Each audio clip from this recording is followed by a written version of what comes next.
You ever wonder why some stuff just feels right? Like a shelf, or an outfit, or your girlfriend's face when she's not mad at you? I don't think beauty is as subjective as people make it out to be. I think there's actually a structure to it, a pattern, and that pattern is the golden ratio. It shows up in art, design, nature, even our bodies. I have a PhD in bro philosophy. I want my house to look good and my clothes to make sense. But people, myself included, spend so much time trying to make things beautiful to it. Skincare, interior design, plastic surgery, fashion, trillion-dollar industries dedicated to it.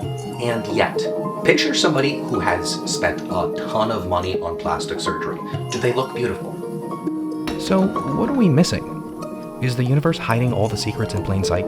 Is there a cheat code to all this? Because if so, I'd like it formatted like a gym program with pictures.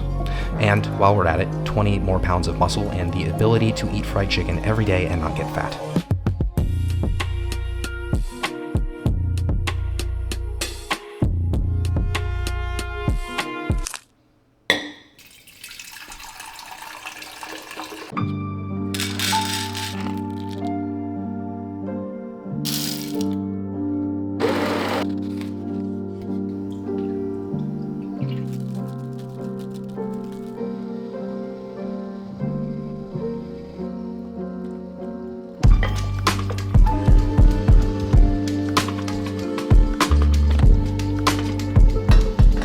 What if you could actually use the golden ratio to make your space feel better, your outfit hit harder, even your week feel more balanced?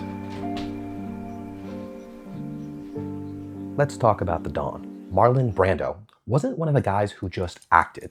He changed acting. He came out of nowhere in the 50s, and all of a sudden, everybody else on screen looked like they were pretending. He mumbled, he slouched, he stared through people. It was electric. Streetcar Named Desire, On the Waterfront, Godfather. He's the guy other actors wanted to be. But early on, he was almost too good looking. Classic Hollywood face, super symmetrical, kind of unreal. Then during Streetcar, he was goofing around and he broke his nose. Comes back on stage, nose bleeding, doesn't miss a beat. And the busted nose changed everything. Even the show's producer said he was too pretty before. The break gave him sex appeal. He went from handsome to unforgettable. Hey, fellas, we all know this. There are girls who are hot and there are girls who are beautiful. Hot is flawless. Sharp angles, perfect symmetry. It's the girl you see and you instantly double tap or you swipe. I haven't been on the apps in a while. But also sometimes she's too perfect. You don't even want to talk to her. She's kind of just like not real, but beautiful. She's the one you remember. She's the one you force to watch Godfather. She's the one you take home to mom. Hot is symmetry and beautiful is structure. And that is where the golden ratio comes into play. So this number keeps popping up, 1.618. They call it the golden ratio, and I know that sounds like something you'd see in the Da Vinci Code, but stay with me.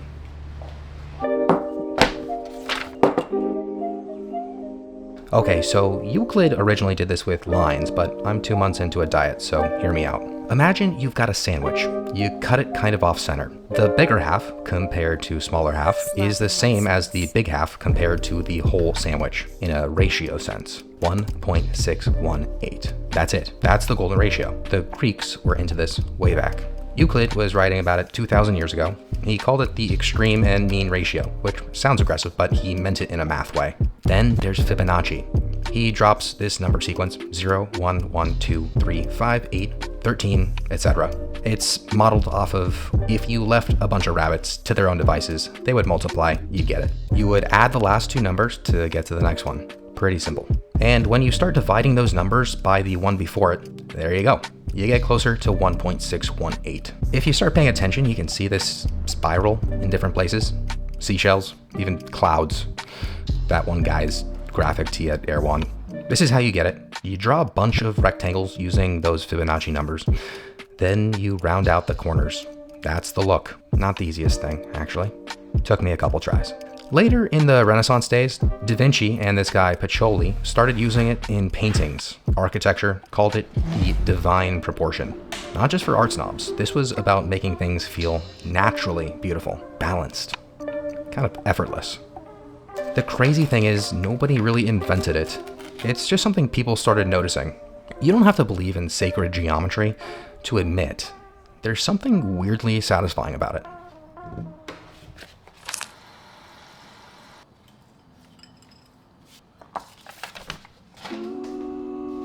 This spot's been bothering me. Not because we designed it wrong. Honestly, most of what landed here just happened during the move.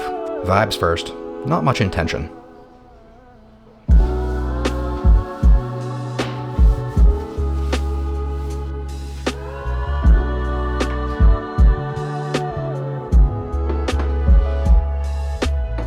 I've got a history of letting open shelves get a little crowded. They start out cool, a few good pieces, but then I blink and it's like, why is half this stuff even here? This time, I wanted it to be intentional. A mix of form and function, with maybe a quiet nod to mathematics. I thought about each shelf as its own thing. Tried alternating colors, heights, materials, letting things flow naturally, but still feel placed. If you're thinking in golden ratio terms, you could try giving one side more visual weight and letting the other side breathe a bit. Not a rule, more like a suggestion from the universe. Last thing, this plant. Kind of like a punctuation mark. Not centered, not perfect, but somehow it wraps the whole thing up.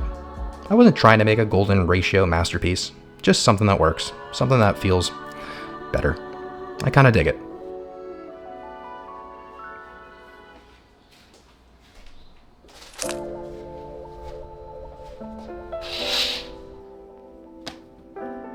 The Adonis ratio is the idea that there is this perfect male physique. Shoulders about 1.6 times the width of your waist.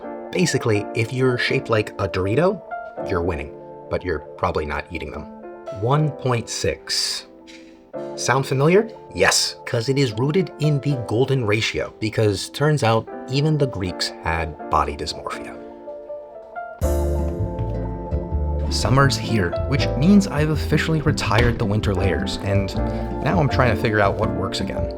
Let's build short shorts, something that I can hike up high, accentuate the leanest part of my waist. Tank top, tucked in.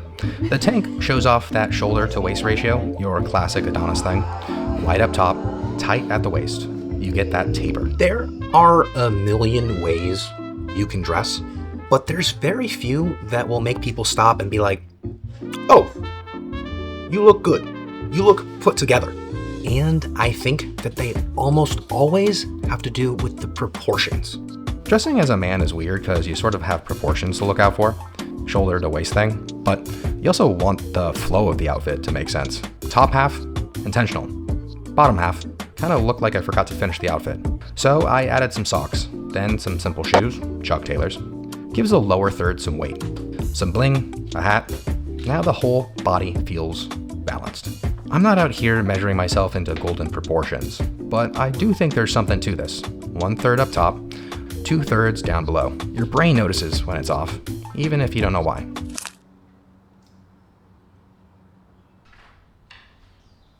I don't think beauty is shallow. And yeah, I'm vain, but that's not what this is.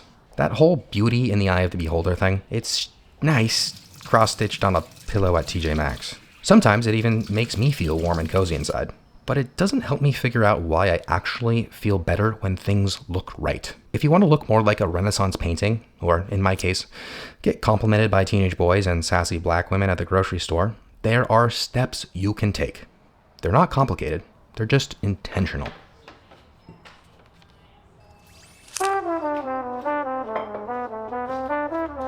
At some point in all this, I got curious. So I looked it up. What is beauty? The dictionary says harmony, proportion, something that pleases the senses, which sounds a lot like what we've been talking about. Brando broke his nose and somehow became more beautiful. Da Vinci used math to make things feel effortless. My shelf looked better when it was off-center. My outfit made sense once I shifted the weight. So yeah, maybe beauty isn't perfection. Maybe it's proportion, character, placement. We talk about work-life balance like it's supposed to be 50-50, but maybe it's not. Maybe 60-40, maybe 70-30. Maybe that feels better.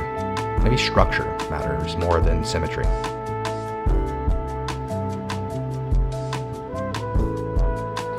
The universe is powerful and unforgiving. One day we die, our body temp drops to match the earth, our pH balances with the dirt. So maybe beauty isn't something we conquer. Maybe it's something we sync with.